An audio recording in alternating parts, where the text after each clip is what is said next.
ప్రశస్తమైనటువంటి సమయానికి వచ్చి ఉంటున్నాం. ఈ సమయము మనం పరీక్షించుకునేటటువంటి సమయం. ఈ యొక్క బల్ల మనకి అనుగ్రహించింది. ఎందుకంటే మనం సరి చేసుకునేదండి. మనమే నీతిమంతులం కాదు. వాక్యమైన చదివిస్తున్నాను అంటే ఎవరు నీతిమంతులు కాదు, అందరూ పాపం చేసి దేవుడు అనుగ్రహించి కాబట్టి మనం పరిశుద్ధం కాదు. అయినప్పటికీ క్రీస్తు రక్తం ద్వారా మనం పరిశుద్ధపరచబడ్డాం. పరిశుద్ధపరచబడినప్పటికీ మనం లోకంలో ఉంటున్నాం కాబట్టి లోకం యొక్క మస్తు మనకి అడ్డుకుంటూ ఉంటుంది. మన చూపుల ద్వారా, తలంపుల ద్వారా, క్రియల ద్వారా, మాటల ద్వారా మనము అపవిత్రపరచబడుతూ ఉంటాం. కాబట్టి మనం పవిత్రపరచుకునేదానికి దేవుడు మనకి ఈ యొక్క బలను మనకి అనుగ్రహించాడు. 6 దినాలు మనం లోకంలో ఉంటున్నాం కాబట్టి 6 దినాలు మనం ఏదో సమయంలో ఏదో మనం తప్పులు చేసేటటువంటి వారంగా, దేవుణ్ణి దుఃఖపరిచేటటువంటి వారంగా మనం ఉంటాం. కాబట్టి మనం ప్రభు సన్నిధిలో మనం పరీక్షించుకొని ఈ యొక్క బలలో మనం పాల్గొందాం. దీంట్లో యథావిధిగా ఆచార రీతిగా మనం ఈ బలలో మనం పాల్గొనకూడదు. రక్షింపబడినటువంటి వ్యక్తి, రక్షణానుభవం కలిగినటువంటి వ్యక్తి, బాప్తిసం తీసుకున్నటువంటి వ్యక్తి మాత్రమే ఈ బలలో మనం పాల్గొనాలి. ఈ యొక్క బలలో మనము పాల్గొనే ముందు మనం వాక్యం ద్వారా మనం సంధించబడి సరిచేయబడి ఆ తర్వాత మనం బలలో మనం పాల్గొందాం. మొదటి కొరింథీయులకు రాసినటువంటి పత్రిక 11వ అధ్యాయము 28వ వచనం. కాబట్టి ప్రతి మనుష్యుడు తన్ను తాను పరీక్షించుకొనవలెను. అలాగు చేసి ఆ రొట్టెను తిని ఆ పాత్రలోనిది త్రాగవలెను.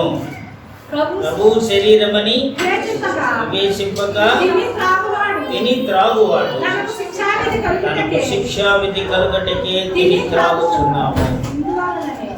కాబట్టి మనకి శిక్ష రాకూడదు.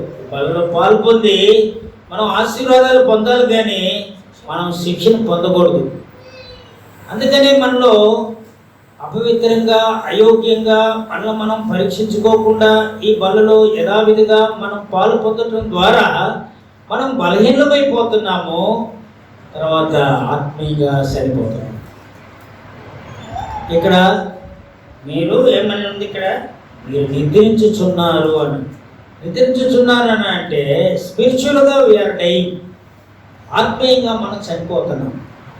కాబట్టి అందుకనే మనలో ఆ యొక్క ఉత్సాహము, ఆ ముందు మనం రక్షింపబడినప్పుడు మనకున్నటువంటి ఆ యొక్క సంతోషము, సమాధానం మనలో ఉండదు. ఎందుకంటే ఇట్లాగే యథావిధిగా వాళ్ళ కోసం వీళ్ళ కోసం మనం చూస్తా మనం ఇట్లా పాలు పొందటం ఉండటం ద్వారా మెల్లమెల్లగా మనం ఆత్మీయంగా మనం వచ్చి దిగజారిపోయి చనిపోయి ఆఖరికి మనం చనిపోతాం.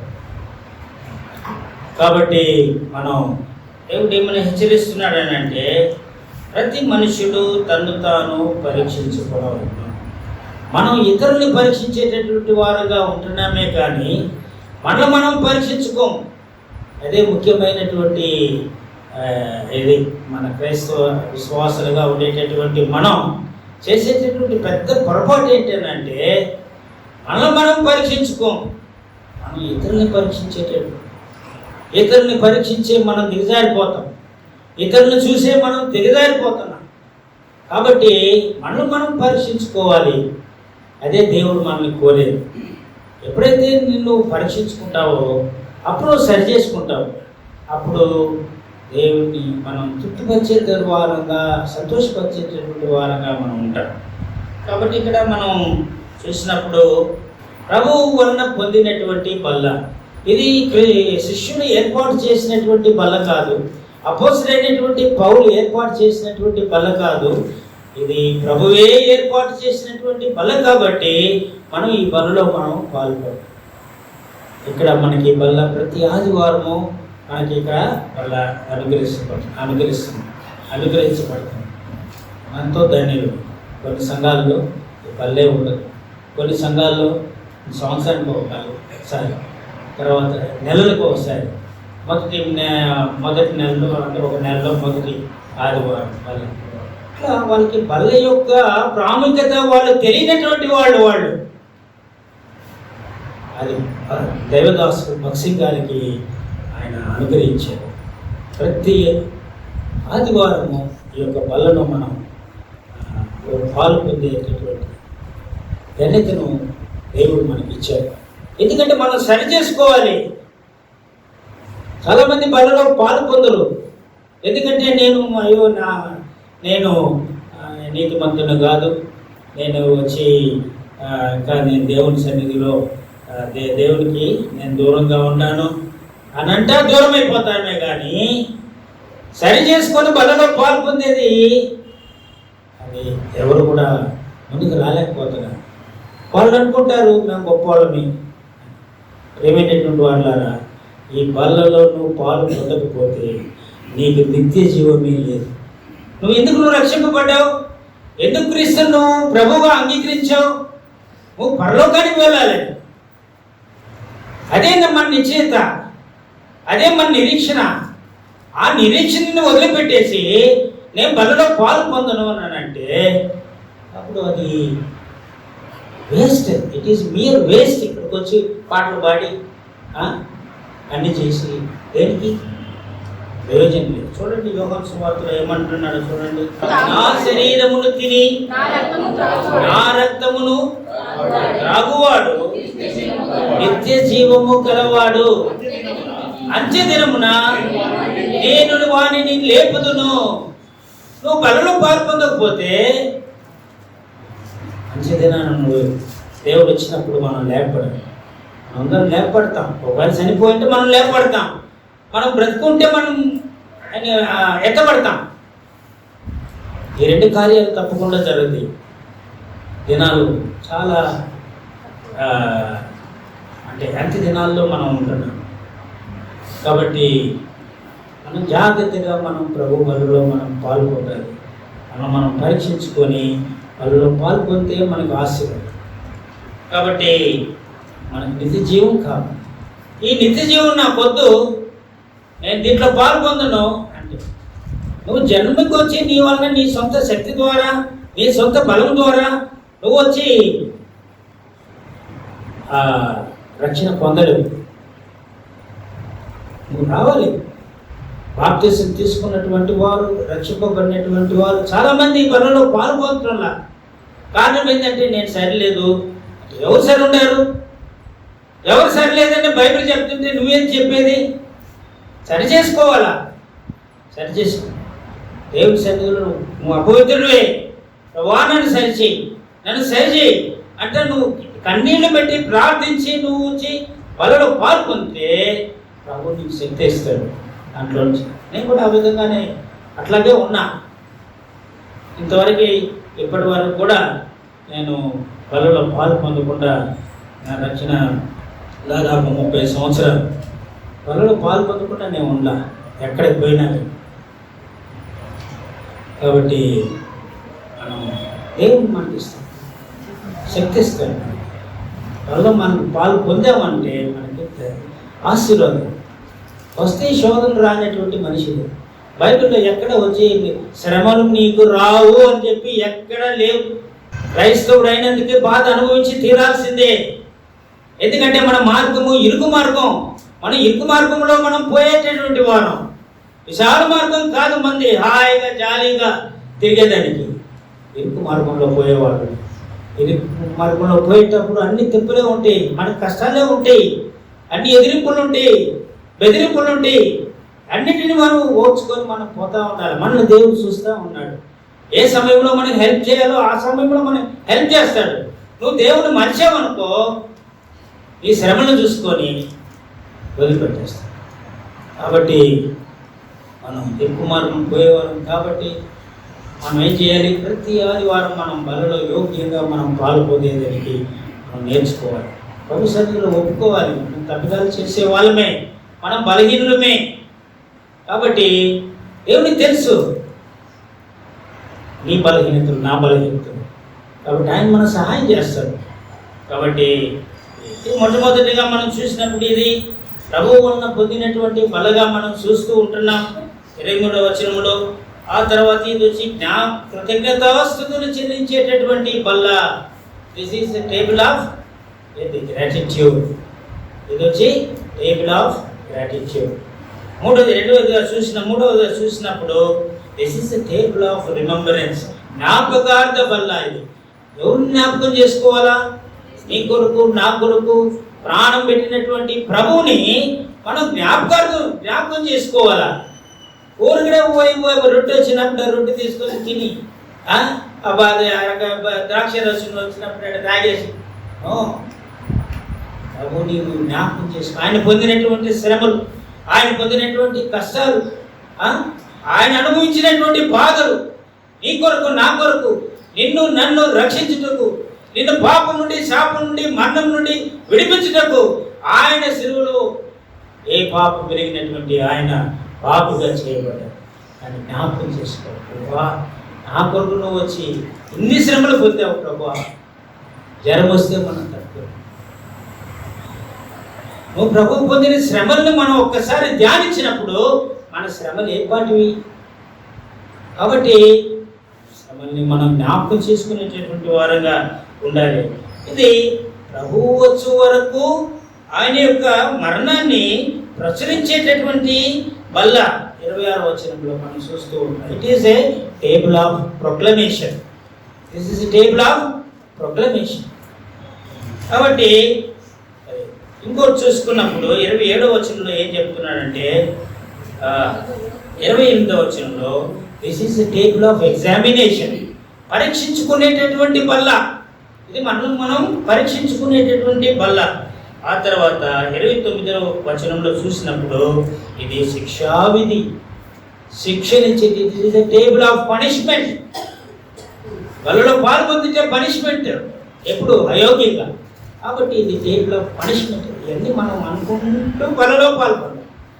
ఊరికనే ఎక్కడో పరాధ్యానంగా బల్ల వచ్చిందని చెప్పి తీసుకొని తిని మింగి తాగి పోవటం కాదు, పార్థంగా దీంట్లో పాల్గొనేది. కాబట్టి ఇది వచ్చి పరీక్షించుకునేటటువంటి వల్ల ఇది టేబుల్ ఆఫ్ జడ్జిమెంట్. శిక్ష, పనిష్మెంట్. ఇది టేబుల్ ఆఫ్ పనిష్మెంట్. శిక్షావిధి కలుగుతే త్రాగుతున్నాడు అని చూడండి. తర్వాత 31వ వచనంలో this is a table of judgement. తీర్పునిచ్చేటటువంటి బల్ల. నువ్వు నేను అయోగ్యంగా పాలు పొందుతూ ఉంటే ఒక దినం సడన్గా మనం మరణించామనుకో, రేపు ఆయన దగ్గరికి పోయి ముందు నిలబడతాం. దేవుని సన్నిధిలో మనం నిలబడినప్పుడు దేవుని యొక్క తీర్పుకి మనం నిలబడాల్సిన వారంగా ఉంటాం.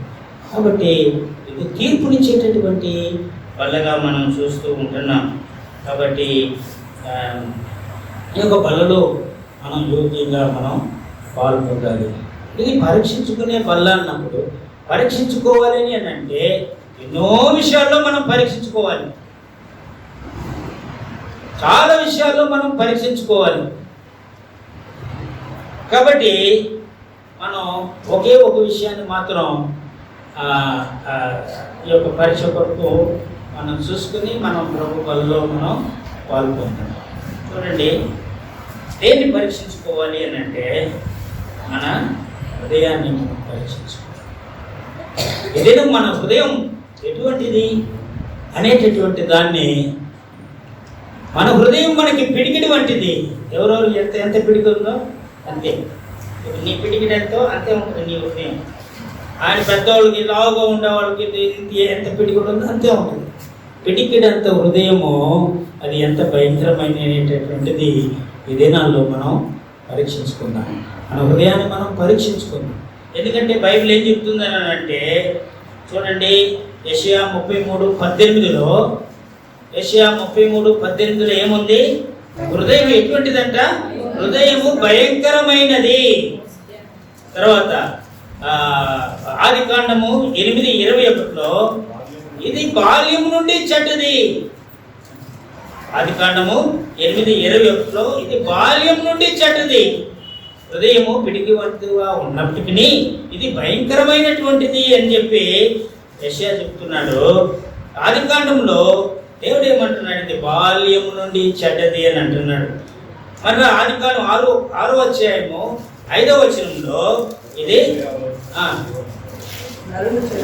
నరుల యొక్క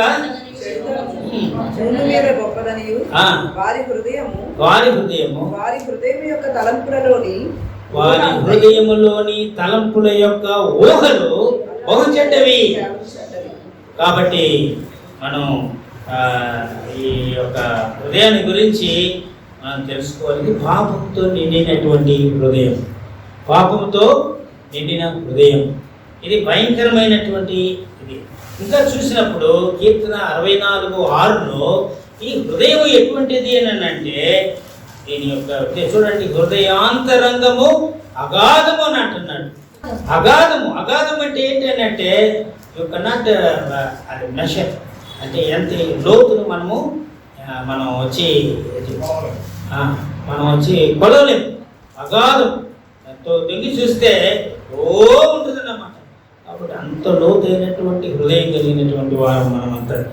కాబట్టి ఎవరినైనా మనం వచ్చి చూసిన వెంటనే మనం జడ్జ్ చేయలేము చూసి. ఎందుకంటే ఒక్కొక్కరి యొక్క హృదయం అగాధం ఉంటుంది. కాబట్టి ఎవరిని కూడా అందరూ బాగా చూసేదానికి మంచిగానే ఉంటారు, అంత మంచిగానే మాట్లాడతారు, మంచిగానే చేయిస్తారు, మంచిగానే ప్రైజ్ లార్డ్ చెప్తారు. హృదయం చూసినప్పుడు ఎటువంటిది అనేటటువంటిది బైబిల్ చెప్తుందో మనం పరీక్షించాలి. అందుకని ఆ హృదయాన్ని మనం ఏం చేయాలి? పరీక్షించుకోవాలి. ఎటువంటి హృదయం మనం కలిగి ఉన్నాం అనేటటువంటి దాన్ని మనం పరీక్షించుకోవడం.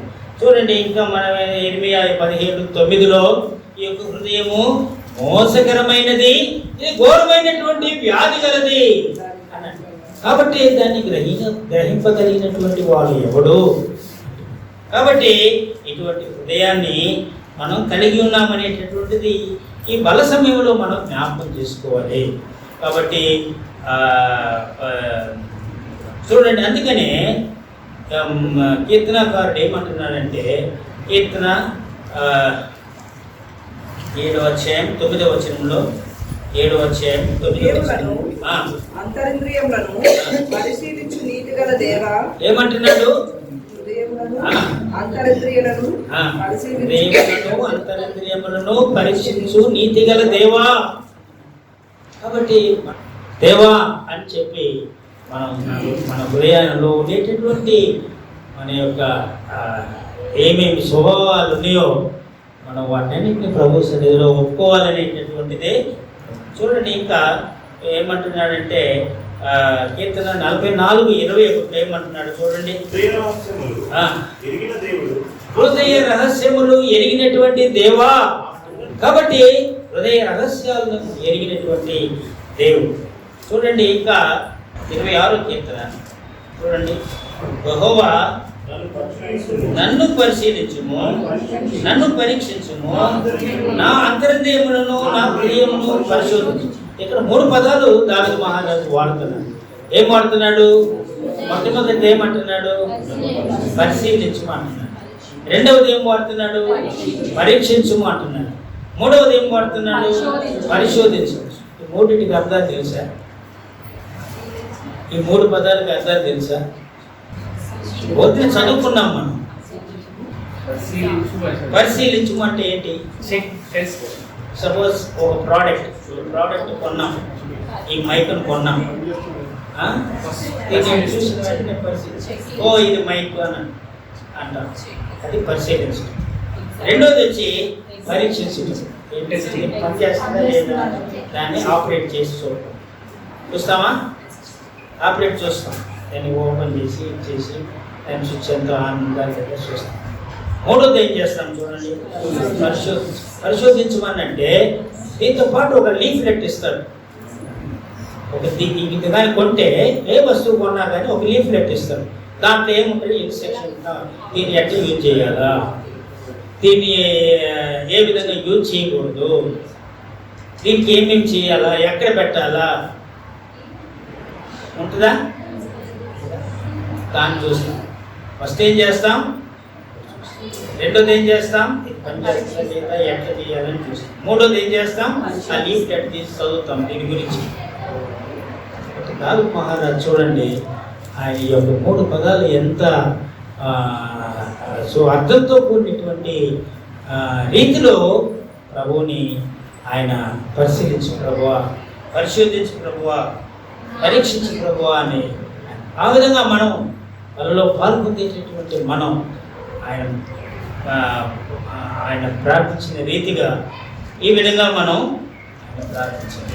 చూడండి, ఇంకా మరి 139వ కీర్తనలో చూడండి, 139వ కీర్తన ఆయన ఏమంటున్నారు, 139వ కీర్తన ఆఖరి వచనం, నన్ను పరీక్షించి నా ఆలోచన తెలుసుకును, ఈ ప్రయాసకరమైన మార్గం నా ఎన్నుందేమో చూడుము, నన్ను తెలుసుకోము. కాబట్టి ఈ విధంగా మనం దేవుని సన్నిధిలో మనం ప్రార్థించి ఈ యొక్క బలలో మనం పాల్గొందాలి. కాబట్టి మనం మన యొక్క హృదయం ఎటువంటిది అనేటటువంటి మనం చూసాం. కాబట్టి ఈ యొక్క హృదయము గురించి మనం బైబిల్ ఏం చెప్తుందో మనం విన్నాం. మన హృదయం ఎటువంటిది అనేది మనం గ్రహించాం. ప్రభు సన్నిధిలో మన హృదయం ఎటువంటిది అనేటటువంటి చాలా హృదయాలు ఉన్నాయి బైబిల్లో. అన్ని హృదయాలు మనం గురించి ధ్యానిస్తే అది మనకి సమయం కాదు. ఎన్నో హృదయాలు ఉన్నాయి. పగబట్టేటటువంటి హృదయం ఉంది, గర్వ హృదయం ఉంది, తిరుగుబాటు చేసేటటువంటి హృదయం ఉంది, వ్యభిచారపు హృదయం ఉంది, కలవరపడేటటువంటి హృదయం ఉంది, కృంగిపోయేటటువంటి హృదయం ఉంది, పవిత్ర హృదయం ఉంది, శుద్ధ హృదయం ఉంది, అవివేక హృదయం ఉంది. అన్ని చాలా చాలా హృదయాలు ఉన్నాయి. వీటన్నిటిని మనం ఇప్పుడు వచ్చి మనం ధ్యానిస్తే మనకు వచ్చేది. కాబట్టి ఏ హృదయంలో కలిగి ఉన్నాం, అన్ని హృదయాలలో అన్నిటికంటే ముఖ్యమైనటువంటిది ఏంటంటే కఠిన హృదయం. ఈ దినాల్లో హృదయాన్ని కఠినపరచు.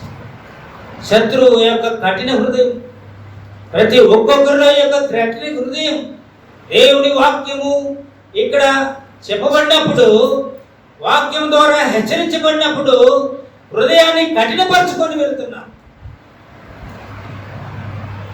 హృదయం ఖరీదు, కఠిన హృదయం చాలా భయంకరమైనది. ఇన్ని హృదయాల కంటే కఠిన హృదయం అనేటటువంటిది చాలా అది ఎక్కువ నష్టాన్ని తెచ్చేటటువంటి హృదయంగా ఉంటుంది. ఈ యొక్క కఠిన హృదయాల గురించి మనం ఒక వ్యక్తిని మాత్రం మనం చూసుకున్నాం. అది ఫరో రాజు మొట్టమొదట మోషే అహరోనులు పోయి ఫరోని మా జనాన్ని మీరు పంపించానంటే నేనేం చేశానంటే తన హృదయాన్ని కఠినపరచు. నువ్వు హృదయాన్ని కానీ నువ్వు కఠినపరచుకొని ఇట్లాగే మనం వాక్యం విని విని విని మన హృదయాన్ని కఠినపరచుకొని నువ్వు పోతా ఉన్నావు అనుకో, దేవుడే నీ హృదయాన్ని కఠినపరుస్తాడు. ఆ తర్వాత ఎవరు కూడా ఆ కఠిన హృదయంలో నుండి బయటకు వచ్చేది కష్టం. చూడండి, ఫరో యొక్క ఆయన యొక్క జీవితంలో జరిగినటువంటి కార్యం అది. చూడండి, ఫరో నిర్గమాకాండం 13వ అధ్యాయం 15వ వచనం. చూడండి, ఫరో మనలను పోనీయకుండా తన మనసును కఠినపరచుకునగా, చూడండి, ఫరో యొక్క కుమారుడు మరణానికి గురైనాడు. అంత మాత్రమే కాదు కానీ 14వ అధ్యాయం 4వ వచనం, అయితే నేను ఫరో హృదయమును కఠినపరిచెదను. నువ్వు కఠినపరుచుకున్నావు అనుకో నీ హృదయాన్ని, దేవుడే నీకు హృదయాన్ని కఠినపరుస్తాడు. ఆ తర్వాత నిన్ను కాపాడేదానికి ఎవరి వలన కాదు. ఫరో యొక్క గతి ఏమైంది? ఫరో అతని సైన్యం మొత్తం ఎర్ర సముద్రంలో నాశనం. చూడండి, కఠినపరుచుకునే హృదయం అది మనకు ఉండకూడదు. వాక్యం ద్వారా హెచ్చరించబడినప్పుడు మన హృదయాన్ని మనం కట్టిపరచుకోవాలి. ఏముందలే రేపు మాత్రం రేపు చేద్దాం,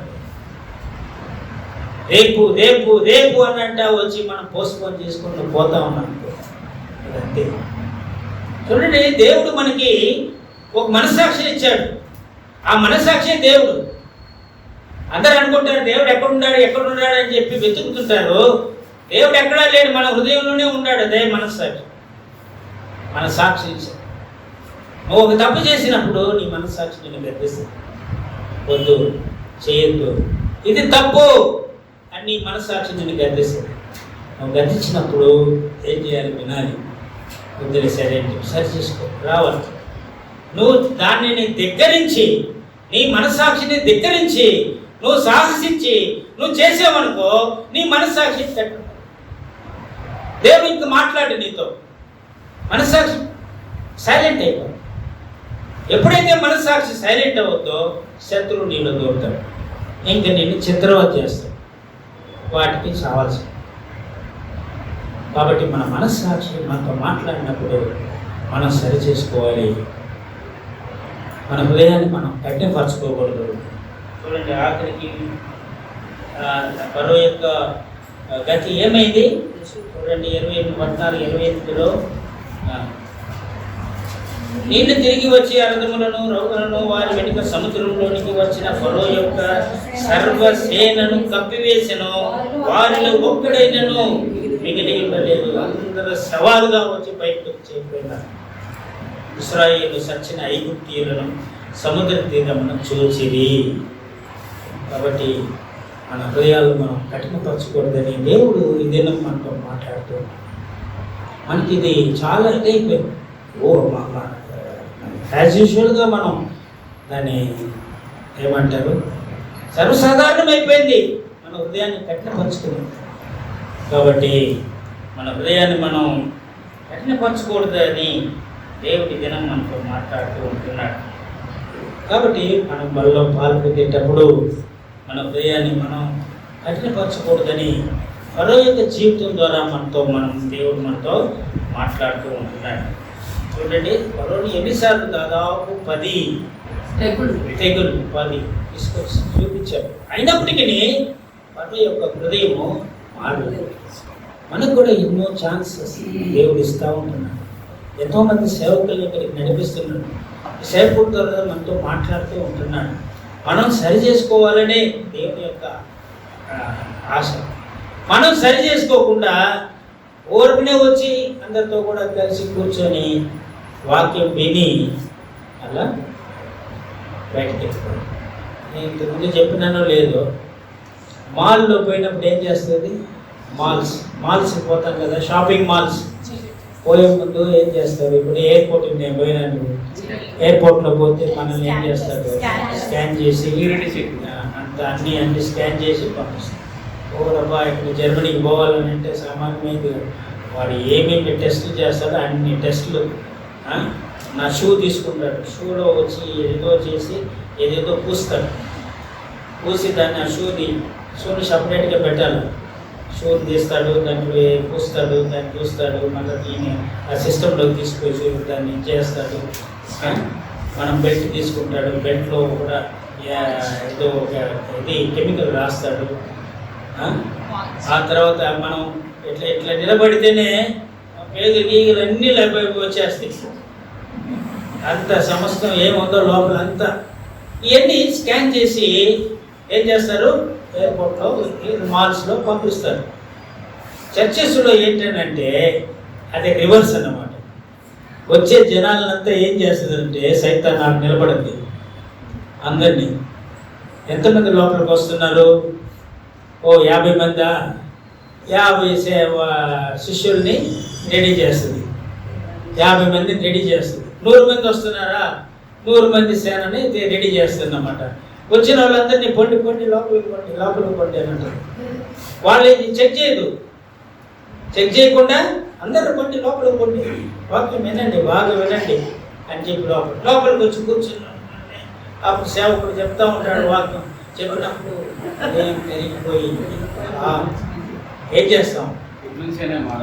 మరి మారిపోవాల్సిందే. దేవా నన్ను క్షమించి దేవా అని చెప్పి అంతా ప్రార్థించుకొని బయటికి పోయేటప్పుడు రెడీగా ఉంటాయి. ఎంతమంది వచ్చినారో లోపలికి అన్ని సేనలు ఒక్క పిల్లను కూడా వదలదు. అందరిని పట్టుకొని ఏం చేస్తుంది, అంత ఇదే చేసి తుడిపేసి పంపించారు. పో దినాల్లో మన పరిస్థితి కూడా ఆ విధంగానే ఉంది. వాక్యం వింటున్నాము, ఏం చేస్తున్నాము. కాబట్టి మనం చాలా జాగ్రత్తగా ఉండాలి. అంత్య దినాల్లో మనం ఉంటున్నాం. ప్రభు రాకడ సమీపంగా ఉంది. తర్వాత మనం మన హృదయాన్ని ఈ దినం పరీక్షించుకోమని దేవుడు మనకి కాబట్టి మనం మన హృదయాన్ని పరీక్షించుకునేటటువంటి వారంగా మనం ఉండాలి. చూడండి 51వ కీర్తన 10వ వచనంలో, 51వ కీర్తన 10వ వచనం. ఏం చేయాలా? ఇప్పుడు మనం చేయాల్సింది ఏంటి? దేవా శుద్ధ హృదయాన్ని నాకు, శుద్ధ హృదయం, నూతన హృదయం నాకు దయచేయి ప్రభువా అని చెప్పి మన హృదయంలో ఉండేటటువంటి మన హృదయంలో ఏమేమి ఉండేవి తెలుసా? మన హృదయంలో ఏముండేవి తెలుసా? మార్కు సువార్త చూడండి 7వ అధ్యాయం 21వ వచనం.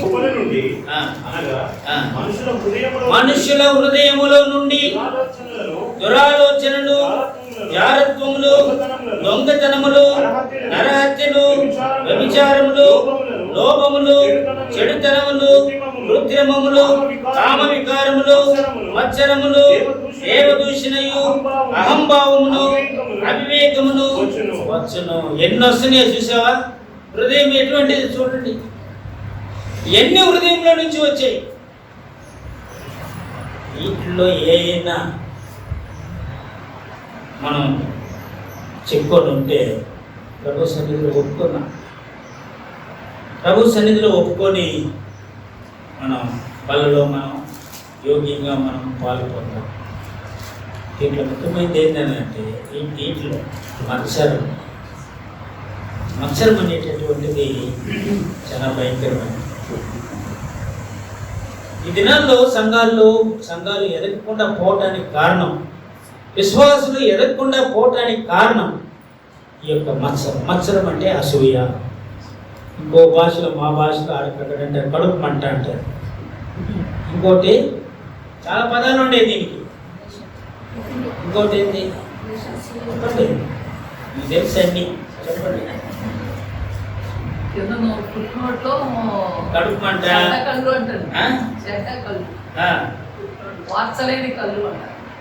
చూడండి. ఎందుకు నేను ఈ మత్సరాన్ని గురించి చెప్తున్నానంటే, బైబిల్ ఏం చెప్తుంది తెలుసా? ఈ మత్సరం అంటే నీకు నాకు కానీ మత్సరం అనేది ఉందంటే, అసూయ అనేటటువంటిది ఉన్నది అని అంటే, అది వచ్చి నిన్ను మొట్టమొదట there won't be any happiness in your heart. మన హృదయంలో సంతోషం ఉండదు. ఈ కుళ్ళు కలిగినటువంటి వాళ్ళు, ఈ అసూయ కలిగినటువంటి వాళ్ళని, వాళ్ళ హృదయంలో సంతోషమే ఉండదు మొట్టమొదటి. రెండవది కానీ చూసినట్టే ఇట్ లీడ్స్ టు డిప్రెషన్. అది డిప్రెషన్కి తీసుకుంటుంది. డిప్రెషన్ అంటే ఒక్కదానివే వచ్చి ఆలోచిస్తూనే ఉంటాం. ఈ డిప్రెషన్ వలన మనకి ఎన్నో నష్టాలు మనకి వస్తాయి. హార్ట్ అటాక్ కూడా ఈ డిప్రెషన్ ద్వారానే వస్తుందని రీసెర్చ్ చేస్తారు. సో మనకి మనం డిప్రెషన్లోకి వెళ్ళిపోతాం. అటువంటి వాళ్ళని మనం చూస్తే లైట్లన్నీ ఆఫ్ చేసుకొని ఇంట్లో ఉంటారు.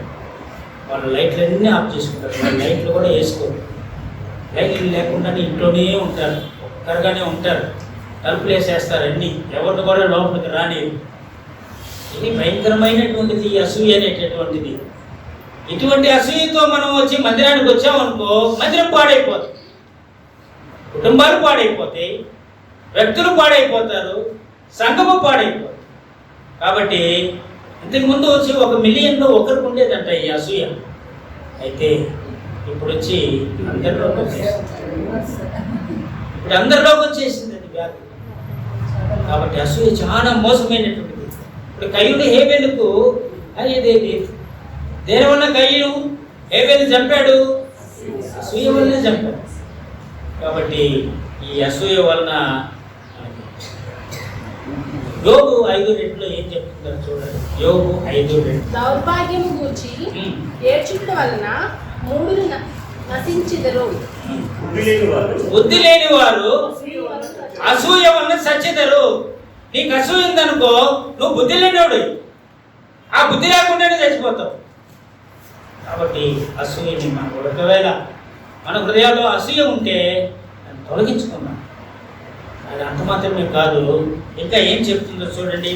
నీ సామెతలు 14:30 ఏం చెప్తుందో చూడండి. మత్సరము ఎముకలకు కొల్లు. It is a cancer. ఎముకలకి బోన్ క్యాన్సర్. మనమేమంటే అంత అసూయ కలిగి మనం వచ్చి మన కాలం గడుపుతూ ఉంటున్నాం అసూయతోనే. నువ్వు అసూయతో కాలం గడిపావు అనుకో, అది నీకు బోన్ క్యాన్సరే. కాబట్టి బైబిల్ చెప్పేది, నేను చెప్పేది కాదు, బైబిల్ చెప్తాను. కాబట్టి అసూయ మనం తొలగించుకొని పనులు మనం పాల్పొందాలనేటువంటిది. కొంతమంది కఠిన హృదయం మనకు ఉండకూడదు. ఈ రెండు మోసమని దీంట్లో అసూయ అనేటటువంటిది మనకి ఉండకూడదు. అందుకని కీర్తన 37:1 ఏం చెప్తున్నాడంటే, చెడ్డవారిని దుష్కార్యములు చేయు వారిని చూసి మత్సరపడకుము. చెడ్డవాళ్ళని చూసి, దుష్కార్యం చేసే వాళ్ళని చూసి మత్సరపడతాం, అసూయ పడతాం. ఎందుకు? వాడు దేవుడు లేడు, ఏమీ లేడు, వాడికి చూస్తే ఇన్ని బిల్డింగ్లు, వాడికి అన్ని కార్లు అయ్యుండి అని మత్సరపడతాం, అసూయ పడతాం. వాళ్ళు చూసి నువ్వు మత్సరపడతావు. వాక్యం సెలవిస్తుంది చెడ్డవారిని చూసి. అదేవిధంగా 3:31 ఏముంది? సామెతలు 3:31 బలాత్కారం చేయు వారిని చూసి నువ్వు మత్సరపడకుము. బలాత్కారం చేసేటటువంటి వారిని చూసి మత్సరపడకుము. సామెతలు 24:1 దుర్జనులను చూసి మత్సరపడకుము. ఎవరెవరిని చూసి మత్సరపడకూడదు అని అంటుందంటే బైబిల్. మొట్టమొదటి దుష్కార్యములు, చెడ్డవారిని చూసి, దుష్కార్యం చేసేటటువంటి వారిని గురించి చూసి మనం మత్సరపడకూడదు. బలాత్కారం చేసేటటువంటి వారిని గురించి చూసి వారిని మత్సరపడకూడదు. దుర్జనులను చూసి మనం మత్సరపడకూడదు. తర్వాత 24:19 ఏముందంటే,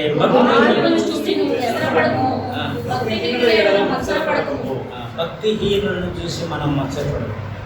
మన భక్తి కలిగినటువంటి వారు, ఇక్కడికి వచ్చేవారు, మందిరానికి రానటువంటి వారు భక్తిహీనులు, వాళ్ళని చూసి మనం మత్సరపడదు. ఎందుకంటే వాళ్ళు ఫ్లరిష్గా ఉంటారు, బాగుంటారు, అన్ని వాళ్ళకి సకల సౌకర్యాలు ఉంటాయి. గడ్డి వలె వాళ్ళు వాడిపోతారనేటటువంటిది వాక్యం సెలవిస్తుంది. కాబట్టి మనం వాళ్ళని చూసి మనం మత్సరపడకూడదు. మనకున్న దాంతో మనం తృప్తి పొందాలి. ఆ తర్వాత ఏంటి? పాపులను చూసి నువ్వు మత్సరపడకూడదు అని 23:17 పాపులను చూసి నీ హృదయమందు మత్సరపడకుము. నిత్యము యెహోవా యందు భయభక్తులు కలిగి ఉండుము. నిత్యము యెహోవా యందు భయభక్తులు కలిగి ఉండుము. మనం ఏం చేయాలి? మత్సరపడకూడదు.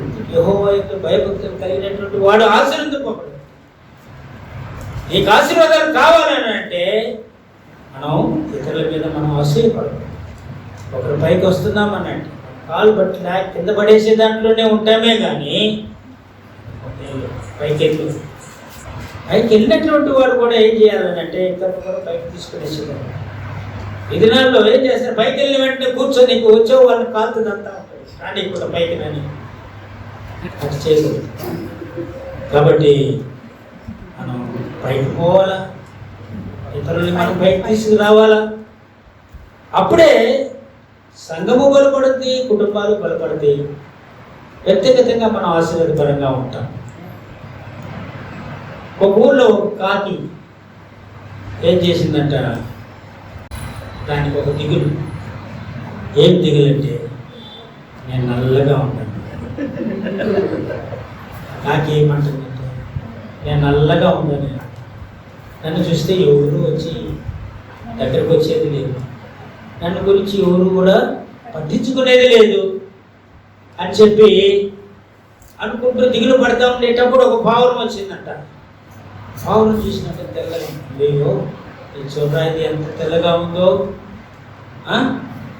నాకు దేవుడు నన్ను చూడు ఎట్లా సృష్టించినాడు, ఇంత నల్లగా సృష్టించినాడే, నన్ను ఎవడో చూడనట్టున్నాడు. ఆ పావురాన్ని చూడు ఎంత తెల్లగా వైట్గా ఉందో, నన్ను అందరూ చూస్తూ ఉంటారు, అని చెప్పి అసూయ పడిందంట. అసూయ పడి దాని దగ్గరికి పోయి, నిజంగా నిన్ను చాలా ఇచ్చి పెట్టుకుంటున్నాను, దేవుడు నిన్ను ఇదిగా నిన్ను సృష్టించాడు, నన్ను చూడు నల్లగా సృష్టించాడు, నన్ను ఎవరే చూడనంటున్నారు అని చెప్పి బాధపడిందంట. ఆ పావులు పడిందంట, ఏ పిచ్చిదానా నువ్వేమో, నాకు కూడా దిగులేందే, నేను కూడా దిగులు పడుతున్నాను, నేను నీకేం దిగులే అని అడిగితే, రాబిన్ బర్డ్ అంటే తెలుసు కదా, కలర్గా చిన్న పెట్ట అది, చాలా కలర్ ఉంటాయి దాంట్లో, కానీ రాబిన్ బర్డ్ అంట. నువ్వు నేను తెల్లగా ఉంటానని చెప్పి నువ్వు అంటున్నావే, అది అక్కడ చూడ రాబిన్ బర్డ్, అది ఎంత చిన్నది, దాన్ని చూస్తే అందరూ ఎంత సంతోషపడతారు, దాన్ని చూసిన వెంటనే పరిగెత్తుకొని పోతారు, దాన్ని పట్టుకోవాలని చూస్తారు, దాంతో ఆడుకుంటారు. దాన్ని చూసి నేను ఎంత అసూయపడుతున్నానో తెలుసా. అప్పుడు కాదని అట్నా దాని దగ్గరికి పోదాం రాబే, మన ఇద్దరం పోదాం అంటే ఆ రాబిన్ బర్డ్ కాడికి పోయిందంట. వీళ్ళిద్దరు కలిసి కాకి పావులు కలిసి పోయిందంట. పోయిన వెంటనే రాబిన్ బర్డ్ ఎంత ఇదిగా ఉంటావే, చక్కగా నిన్ను చూస్తే మాకు పొరామె అంటే అడవుల పొరామ అంటారు, అసూయ. నిన్ను చూస్తే అంత అసూయగా ఉంది, నిన్ను చూసి ఎంతమందిని నువ్వు సంతోష పెడుతున్నావు అని. అప్పుడు అదేంటంట, పిచ్చోళ్ళరా నేను కూడా చాలా వచ్చి అసూయ పడుతున్నాను, నీకెందుకు అసూయ, నువ్వెవరు చూసి అసూయ పడుతున్నావు అన్నాడు. అప్పుడు అడిగినంట, అదిగో వాడు చూడు ఒక నెమలి, ఆ నెమలి చూసావా, అది తోక పుచ్చుకొని అది ఆడుతూ ఉంటే అందరూ దాన్ని చూడటం, దాన్ని అది అందరినీ అట్రాక్ట్ చేస్తుంది అని చెప్పి అది ఆ బర్డ్ అనిందంట. అనిందంట, ఏంట్రా ఇది కాకి లేని బోడి ఇది, మనం అసూయ కలిగి ఉండటం వలన ఎక్కడికి పోయినా కానీ అసూయగానే ఉంది అని అనుకొని పోయి నేను నెమలి దగ్గరికి పోయినానంట. అందరూ కలిసి నెమలి దగ్గరికి పోయి ఆ నెమలిని అడిగినారంట, నెమలి అబ్బా నువ్వు చాలా ఇచ్చిపెట్టుకున్న దానివి, నువ్వు దేవుడు నిన్ను బాగా సృష్టించాడు, నువ్వు అందరిని అట్రాక్ట్ చేస్తున్నావు, అందరినీ పిలిచి నువ్వు వాక్ వేసి డ్యాన్స్ ఆడి అందరినీ వచ్చి నువ్వు మైమరుస్తున్నావు అని చెప్పి అంటే అది అనిందంట, పిచ్చోళ్ళారా నేను నా బాధ నేనేం చెప్పుకోను అని. ఏమంటే మిమ్మల్ని చూసి నేను అసూయ పడుతున్నాను అని. ఎందుకు అంటే మీరందరూ హాయిగా వచ్చి రెక్కలు పెట్టుకొని మీరు ఎగురుతూ ఉండాలి, ఆడికి పోవాలన్నా పోతున్నారు, ఇటు పోవాలన్నా పోతున్నారు, నన్నేమో గూట్లో వేసి సాయంకాలం అయితే గూట్లో నుంచి బయటికి ఆ గూట్లో ఉండి బతుకైపోయింది నా బతుకు, జూలో పెట్టి నన్ను వచ్చి. కాబట్టి మీరందరూ చూసి నేను అసూయపడతాను. అప్పుడు కాకి బుద్ధి వచ్చి ఆయన అమ్మా ఎంత అన్నీ ఉండండి, నేను ఇంక మీద నాకు మార్చుకుంటాను చెప్పి. అసూయ అనేటటువంటిది అందరూ, కాబట్టి ఎవరు కూడా వచ్చి మనం అసూయ పడకూడదు అనేటటువంటి దానికే యేసు యొక్క జీవితాన్ని మనం చూసుకొని మనం ముగించుకున్నాం. యేసు యొక్క జీవితంలో కూడా ఎట్లా ఏ విధంగా అసూయ అనేటటువంటిది తెలియజేసింది అనేటటువంటి 37వ అధ్యాయం ఆదికాండం 37వ అధ్యాయం ఆదికాండము 37వ అధ్యాయం చూడండి. మొట్టమొదట ఈ యొక్క ఇది చూస్తే చూడండి, సహోదరులు తీసుకొని పోయినారు, వాడిని గుంటలో వేసారు, అవన్నీ మనకు తెలుసు, కథ తెలుసు, చదవండి.